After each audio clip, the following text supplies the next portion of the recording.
Good morning, everyone. So we selected two main cropping systems in the Bocknor station and one pasture land. So what we did is that we collected the residue on the topsoil for each of the cropping system and for the pasture land. So what we have in front of us is that we have first a monocropping of soybean that is managed under plough-based tillage. We have also a soybean that is managed under direct-seeding mulch-based cropping system under conservation agriculture management. And this soybean it's in fact a 2 years rotational sequence between soybean and maize, and also in association with one cover crop that is the Stylosanthes guyanensis. So we can see this residue of the Stylosanthes on that part.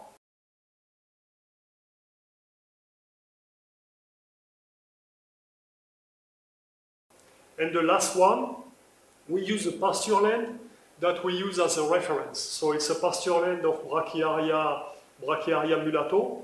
And so what we can see first is that, okay, we collected this residue on the topsoil, we dry it, and after we sieve this residue using different size of sieves. So we use sieve of 8 mm, 4 mm, 2 mm, 1, 0.5 and 0.25.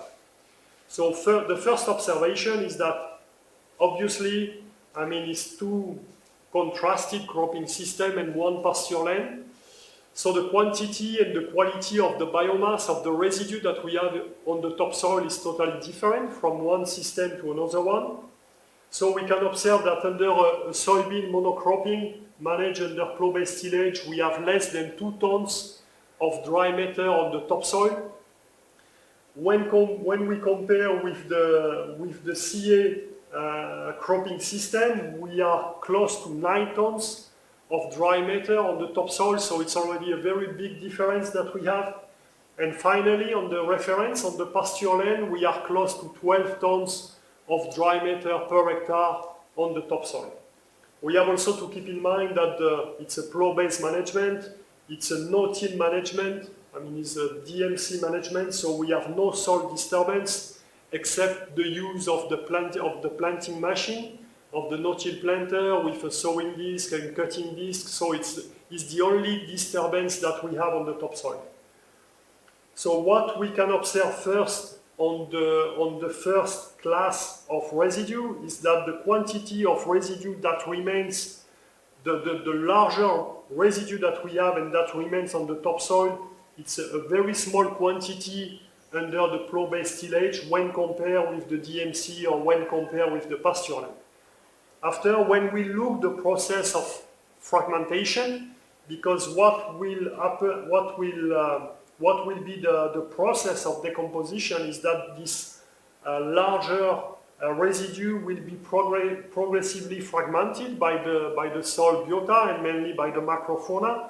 So we will have a progressive process of fragmentation and decomposition of the residue that we have on the topsoil. So it's the main observation that we can do here.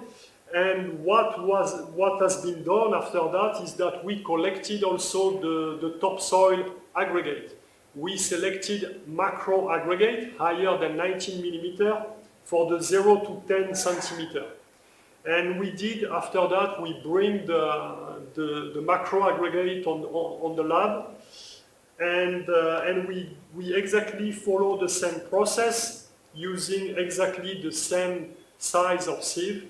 And we did a water stable aggregation process. So it's the second step that we are going to see right now. And we want clearly to make the connection between the residue that we have on the topsoil, the quantity and the quality, and the process of the soil aggregation.